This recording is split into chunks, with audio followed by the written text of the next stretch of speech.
Assalamualaikum warahmatullahi wabarakatuh. Sahabat beriman yang dirahmati Allah, pada pertemuan kali ini saya akan membahas manaqib Syekh Kashiful Anwar. Berikut adalah manaqibnya. Ya Nabi salam alaika, Ya Rasul salam alaika. Syekh Muhammad Kashiful Anwar dilahirkan di Kampung Melayu, Martapura pada 4 Rajab 1304 Hijriah.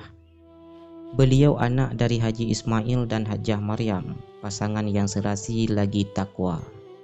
Sejak kecil beliau sudah mendapat pendidikan di lingkungan keluarga, seperti belajar Al-Quran, karena pendidikan seperti ini sudah lazim di kalangan Muslim zaman itu. Ketika menginjak usia muda, beliau belajar di kampung saja, karena sekolah ataupun madrasah pada saat itu belum ada. Setelah melihat kecerdasan beliau dalam menuntut ilmu agama, kakek beliau yang bernama Haji Muhammad Arsyad dan nenek beliau Hajjah Siti Aisyah tergugah hati untuk meneruskan pendidikan cucu beliau itu ke tanah suci Makkah. Maka pada tahun 1313 Hijriah, berangkatlah seluruh keluarga beliau ke Makkah. Sesampainya di Makkah, beliau sangat rajin menuntut ilmu, terutama kepada ayah beliau sendiri. Beliau belajar bahasa Arab kepada Haji Amin bin Qadhi Haji Mahmud bin Asiyah binti Syekh Muhammad Arsyad Al-Banjari. Beliau juga tekun mengikuti pengajian ilmu agama di Masjidil Haram Makkah. Selang berjalan 2 tahun di Makkah, ayah beliau Haji Ismail meninggal pada tahun 1315 Hijriah. Ayah beliau dimakamkan di Ma'la. Usia Syekh Kashiful Anwar di saat ayah beliau wafat kurang lebih umur 11 tahun. Di umur beliau ke-13 tahun, ibu beliau pun wafat pada tahun 1317 Hijriah. Ibu beliau dimakamkan di Ma'la juga, satu perkuburan dengan suami beliau. Beliau mengalami kemajuan dalam menimba ilmu di Makkah.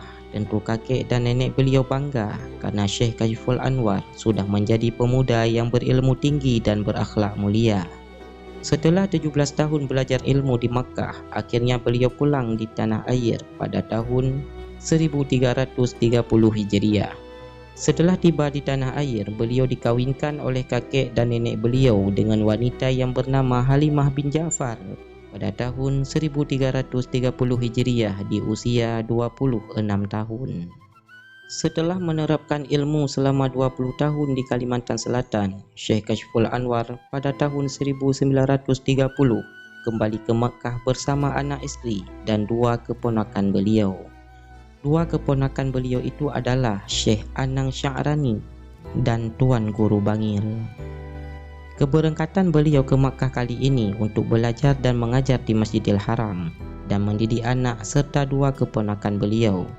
Syekh Kashiful Anwar berada di Makkah selama 3 tahun. Lalu pada tahun 1353 Hijriah, beliau kembali ke kampung halaman di Kampung Melayu, Martapura.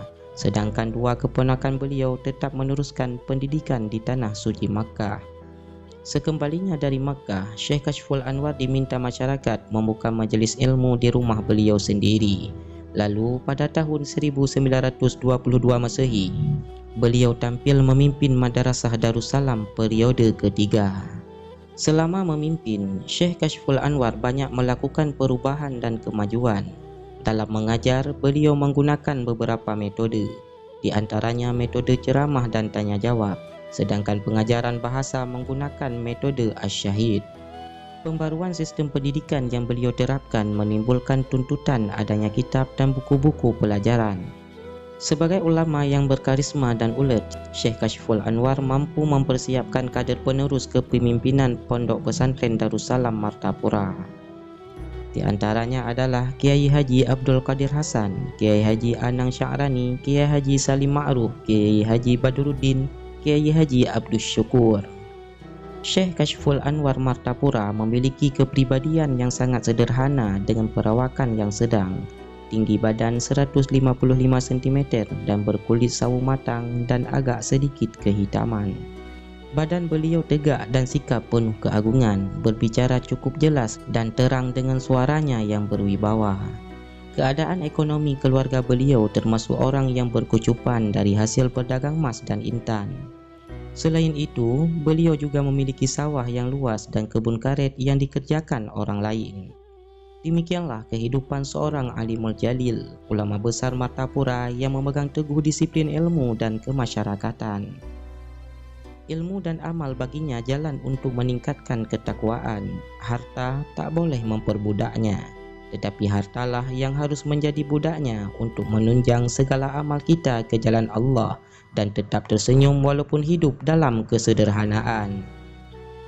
Bahkan boleh dikatakan masih kekurangan untuk mencukupi keperluannya sehari-hari. Namun beliau selalu bersifat qanaah, merasa cukup dan ikhlas di setiap keadaan. Akhirnya pada tahun 1350 Hijriah, beliau kembali ke Rabnya. Beliau wafat pada usia 55 tahun dan dimakamkan di Kampung Melayu Martapura.